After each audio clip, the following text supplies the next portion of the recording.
విషయంలో మాట్లాడుతూ ఉన్నప్పుడు ఎందుకు సార్ సబ్జెక్ట్ ఉంటే సబ్జెక్ట్ మేము మాట్లాడి క్లోజ్ చేయమని చెప్పండి సార్. క్లోజ్ అయిపోయింది 2 hours అవుతుంది సార్. ఇది సార్ మొట్టమొదటిసారి మాకు ఎప్పుడైనా 2 hours ఇచ్చినా సార్ అక్కడ కూర్చుంటే మాకు ఎప్పుడైనా 2 hours ఇచ్చినా మాకు 1 hour కూడా ఇవ్వలే, 10 నిమిషాలు కూడా ఇవ్వలే, 10 నిమిషాలు కూడా ఇవ్వలేదు సార్. అక్కడ కూర్చుంటే మేము అదే సీట్లో కూర్చున్నాం. నేను, పట్టి గారు, సీతక్క గారు, జగ్గారెడ్డి గారు, మా పోడం వీరన్న గారు, మా రాజగోపాల్ రెడ్డి గారు.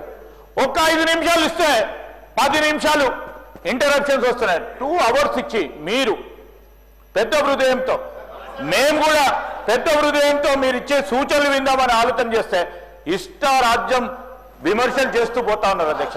దయచేసి వారికి ఇచ్చిన సమయం ఎక్కువ తీసుకున్నారు. క్లోజ్ చేసి మా గౌరవ సభ్యులు చాలా మంది కూడా మాట్లాడేది అధ్యక్ష. దయచేసి వారికి మా సంఖ్య ప్రకారం మాట్లాడతారు. హరీష్ రావు గారు 1 minute.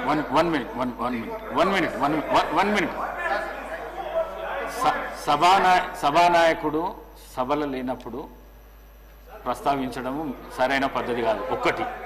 రెండవది, ఈ చర్చ బడ్జెట్కు సంబంధించిన చర్చ కాబట్టి ఇతర అంశాలను తీసుకురాకుండా దయచేసి ఈ సభా మర్యాదలను కాపాడండి. ప్లీజ్ కన్క్లూడ్ చేయండి. Thank you speaker sir. అంటే నేను కూడా ఏం ఆరోపణలు చేయలేదు అధ్యక్ష. వారు సభలో అన్న మాటను ఉచ్చరిస్తూ మాట్లాడాను. సంస్కారం అనేది ఎంత గొప్పగా ఉందని చెప్పే ప్రయత్నం చేసిన, అసలు సంస్కారానికి ఆస్కార్ అవార్డు లేదు కానీ ఉంటే గింటే అది గౌరవ ముఖ్యమంత్రి గారికి ఇవ్వచ్చు అని చెప్పే ప్రయత్నం చేసిన అధ్యక్ష. అంతకుమించి అధ్యక్ష నేను ఒకటే అంటున్నా అధ్యక్ష, వీళ్ళు అధికారంలోకి వచ్చి 16 నెలలు అయింది అధ్యక్ష. ఎంతసేపు బీఆర్ఎస్ ను తిట్టుకుంటా, ఎంతసేపు ప్రతిపక్ష నాయకుడి మీద ఆడిపోసుకుంటేనే కాలం గడుపుతారు అధ్యక్ష. ఇవాళ ప్రజలు ఏమంటున్నారు అధ్యక్ష, ఇంకా ప్రతిపక్ష నాయకుడినో బీఆర్ఎస్ నో తిట్టడం మానండి, మీ హనీమూన్ పీరియడ్ అయిపోయింది, 2వ బడ్జెట్ ను కూడా ప్రవేశపెట్టారు, మీరు ప్రజలకిచ్చిన హామీలు అమలు చేయండి మహాప్రభు అని రాష్ట్ర ప్రజలు మిమ్మల్ని కోరుకుంటా ఉన్నారు. నేను కోరేది ఒక్కటే అధ్యక్ష, ఇలా మీరు పూర్తి స్థాయిలో పెట్టగలిగే బడ్జెట్లు 4, అలా 2 అయిపోయినాయి, అంటే సగం అయిపోయినాయి. ఇక 2 బడ్జెట్లు ఉన్నాయి. అయితే మిగిలిన 2 కూడా ఇట్లనే మీరు పుణ్యకాలం ఇట్లనే చేస్తే కరిగిపోతుంది అధ్యక్ష. దయచేసి ఇప్పటికైనా ప్రజలకిచ్చిన హామీలు అమలు చేయండి. ఇవాళ మీరు ఈ ప్రతికూల పాలసీలు, ప్రతీకార రాజకీయాల వల్ల రాష్ట్ర ఆర్థిక వృద్ధి రేటు మీద నెగటివ్ ప్రభావం చూపుతా ఉంది. రాష్ట్ర ఆదాయం తగ్గుతా ఉంది. ఇప్పటికైనా మేల్కొనకపోతే రాష్ట్రం ముందు మరింత గడ్డు పరిస్థితిని ఎదుర్కోవాల్సిన పరిస్థితి ఏర్పడుతుంది. జనరల్ ఏమంటారు అధ్యక్ష, రాజ్యం అసమర్థమైందిగా మారినప్పుడు ప్రజలపైన అణిచివేత ప్రయోగిస్తుంది. ఇవాళ ఈ ప్రజల అనుభవంలో ఏముందంటే ముఖ్యమంత్రి గారి తిట్లు, పోలీసు వాళ్ళ కోట్లు, అక్రమ కేసులు తప్ప ఏం కనబడతలేవు అధ్యక్ష. కేసీఆర్ గారి పాలనలో ప్రజా సంక్షేమాన్ని, అభివృద్ధిని చవిచూస్తుంటే మీరు కొత్త ఆశలు రేపారు. మిమ్మల్ని నమ్మిన పాపానికి జనాన్ని కాటగలిపారు. వైకుంఠపాలిలో పెద్దపాం మింగినట్టు అయిపోయింది అధ్యక్ష. ఆ మార్పు ఏమిటో జనానికి తెలిసిపోయింది. జనం తీర్పు ఏమిటో ఓట్ల రూపంలో తెలవడానికి ఇక కొంత సమయం మిగిలింది అధ్యక్ష. ఒకటే నిమిషం అధ్యక్ష, 1 minute ప్లీజ్. ఒకటే నిమిషం అధ్యక్ష, ఒక చిన్న కథ చెప్పిన ఉపన్యాసాన్ని ముగిస్తా అధ్యక్ష. ఓన్లీ 1 minute అధ్యక్ష.